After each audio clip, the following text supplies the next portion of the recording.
Yeah, I think the question does presuppose that falsification is a normative way of defining science. So yeah, and I might add ruling out. Not willing to play that game, as I indicated before. Yeah, and I might say ruling out what is meant by that, because science doesn't deal in certainties. It just opts for the better hypothesis, right? So if a simpler, say, naturalistic hypothesis for the origin of life was given, simpler and more causally adequate. Exactly. Yeah, exactly. You point to a process that generates the features that we see in living systems, and we know of the power of that process from independent experience, then I've got to take that seriously, and then I may not have the best explanation by invoking intelligent design. But, there is a point where you want to ask people to step back and say, think about what was discovered in the 1950s, 60s, 70s, and right up to the present inside living cells. Nobody expected digital code. I mean, one of our top biotech specialists here in the Seattle area, Leroy Hood, says DNA contains digital code. And it's not just that it contains the code is being stored and transmitted and processed in the context of a highly sophisticated digital information processing system. There are discernible design patterns that we know from high-tech digital computing involved in the processing of that information. We've got automated error correction at work inside living cells in the gene expression system. We have overlapping genes, therefore nested coding of information, a recognizable design pattern, and on it goes. So we're dealing with an effect that should shock us into recognition of the activity of a mind. This is really not that hard. If you found this type of effect in any other realm of experience, you would know immediately that a mind had been at work. One way of answering should have been a stop press moment. It is and should be a stop press moment in the history of science and biology. We opened up the cell and discovered it's a digital information processing system.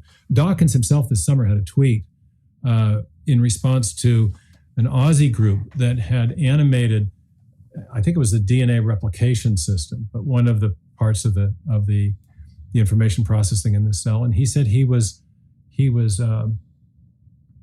knocked sideways with wonder at the intricacy of this digital information processing system at work within the cell.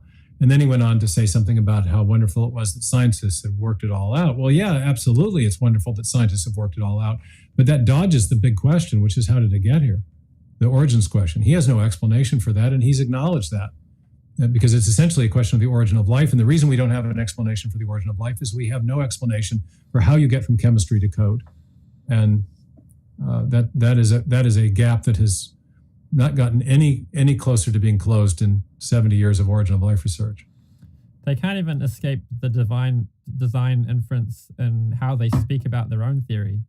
Like, that they basically talk about nature as if it's a designer, the wonders of the designs of the natural processes. Gary Fodor. They might say that it's a language problem, but I think it's a concept problem, that the concepts are of design, that's the natural conclusion. So they always end up talking that way just because that's the reality of the concepts.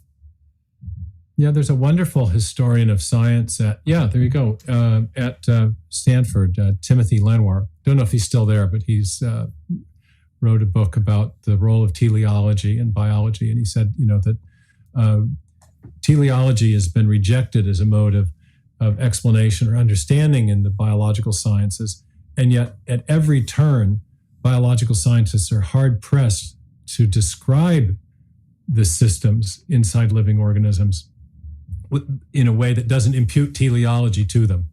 And you see this especially in molecular biology, where we've got replication and we've got coding, and we've got the genetic code, we've got the genetic text, we've got replication, we've got information processing. That's the reason we describe it that way, is that that's what's actually happening. So this ought to wake us up. One way of answering the falsification argument too is an idea doesn't need to be falsifiable. I don't need to prove something wrong. Something doesn't need to be capable of being proven wrong in order to be a theory worth entertaining. It's just that I need to have reasons for believing it, which are falsifiable. So if there's reasons for believing it, which can be falsified, then you can have a valid design inference. That's a very good point. But that's another one of the subtleties that are lost in these demarcation arguments. Cool. That's it for questions. So, do you guys have any final comments? One other of the most common demarcation arguments you hear is that intelligent design isn't scientific because it invokes an unobservable entity, and science is about observing nature. Well, yes, science does involve observing nature, but scientists often infer unobservable entities in order to explain what they observe. And so science is, I like to say, indirectly inferential. You infer that entity or postulate those entities, which, if true, would best explain the evidence. And so no one has seen directly a quark or even an electron. We don't see the subsurface of the Earth, but we infer its structure from seismic studies. We didn't directly see the DNA molecule. The structure of that was inferred from X-ray crystallography and studies of biochemistry, in the piecing together of models to explain an array of data.